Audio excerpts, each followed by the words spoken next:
तुम्ही काय परिस्थिती होती सर पुढे बघा सर. खरं अतिशय दुर्दैवी घटना काल रात्री या ठिकाणी घडली. जवळपास 7 जण या अपघातामध्ये मृत्युमुखी पावलेले आहेत आणि जवळपास 38-40च्या जवळपास जखमी आहेत. काही जखमींना उपचार करून घरी पाठवण्यात आलं. काही जखमी बाहेर प्रायव्हेट हॉस्पिटलमध्ये सुद्धा त्या ठिकाणी गेलेले आहेत. पण 7 जण या अपघातामध्ये मृत्युमुखी पडले. सायनला एक अजून रुग्ण आहे, तोही जरा गंभीर आहे. तिथे मी जाऊन तिथे भेट देणार आहे. पण झालेली दुर्घटना अतिशय दुर्दैवी आहे. सर्व जे मयत आहेत शासनाच्या वतीने त्यांना मदत जाहीर मुख्यमंत्री महोदयांनी आधीच केलेली आहे. 5 लाख शासनाच्या वतीने, 2 लाख बेस्ट त्या ठिकाणी देणार आहे, 7 लाख रुपये प्रत्येक मयताला आपण त्या ठिकाणी देणार आहोत.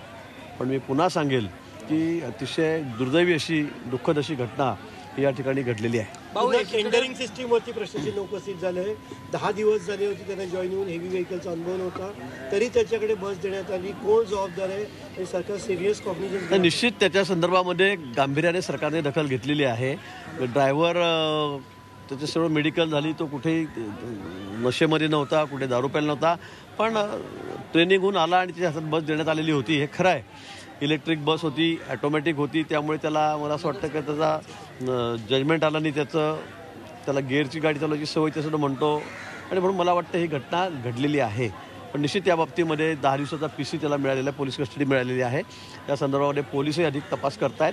पण जो कोणी त्याच्यामध्ये दोषी असेल त्याच्यावर कारवाई केली जाईल. भाऊ, एक महत्त्वाचा प्रश्न आहे की ज्या बेस कर्मचाऱ्यांना कामावर घेतलं जातं अधिकृतरित्या, त्यांना जी ट्रेनिंग दिली जाते तीच ट्रेनिंग या कंत्राटी कर्मचाऱ्यांना सुद्धा दिली जाते का? तेवढाच वेळ द्यायचा असतो का? मला वाटतं ट्रेनिंग दिली जात असेल. आता या संदर्भात मला माहीत नाही, माझा हा विषय नाही.